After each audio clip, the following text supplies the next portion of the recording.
Баршаларыңызға қайырлы күн. Бүгін сіздермен шоколадный пирог дайындайтын боламыз. Құрамы өте қолжетімді. Ешқандай жұмыртқа, сүт, сары майдың қажеті жоқ. Видеода көрсетілгендей өте жұмсақ, ерекше дәмді болып шығады. Іші толықтай піскен, өте оңай дайындалады. Ендеше видеоны соңына дейін көруді ұмытпаңыздар. Ең алдымен құрғақ тағамдарымызды араластырып алатын боламыз. Бізге ұн қажет. Және де шым-шым тұзымызды саламыз. Құмшекер саламыз.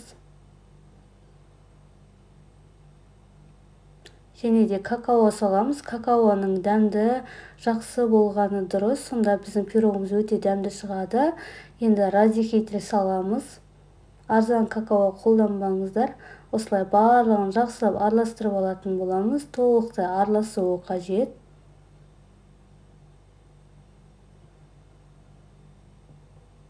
Бұл пирогты кез келген адам дайындай алады. Өте дәмді, керемет болып шығады. Шаймен ішкенге өте керемет. Осылай барлығын жақсылап араластырып аламыз. Толық рецепті описание бөлімінен көре аласыздар. Осылай ортасын кішкене ашып қойып, енді сұйық пісте майымызды құятын боламыз. Және де бізге жылы су қажет. Міндетті түрде жылы су болу қажет. Ыстық емес, орташа жылыда. Сол кезде жақсы көтерілетін болады. Енді барлығын осылай видеода көрсетілгендей астынан бастап осылай жоғары қарай венчикпен толықтай араластыратын боламыз. Ешқандай комочек болып, ұндарымыз іртік болып қалмауы қажет. Толықтай астын барлығын жақсылап араластырып алатын боламыз. Осымен біздің пирогымыз дайын.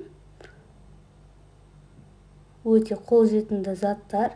Осылай барлығын асықпай жақсылап араластырып алатын боламыз. Алдын ала пештеріңізді қыздырып дайындап қойыңыздар. Енді осылай ыдысымызға құятын боламыз.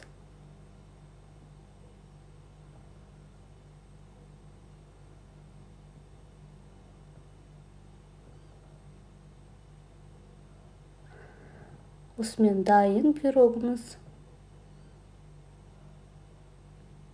Енді қалауларыңыз бойынша ішіне шоколад, еритін жақсы, орех, кез келген өзіңізге ұнаған дәнектерді қоссаңыздар болады. Ерекше дәмді болып шығады. Осылай біздің пирогымыз пісіп шықты.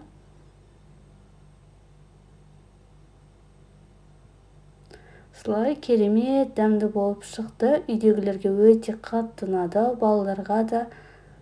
Видео ұнаса лайк бас, комментарий қалдырып кетіңіздер. Менің каналыма тіркелуді ұмытпаңыздар.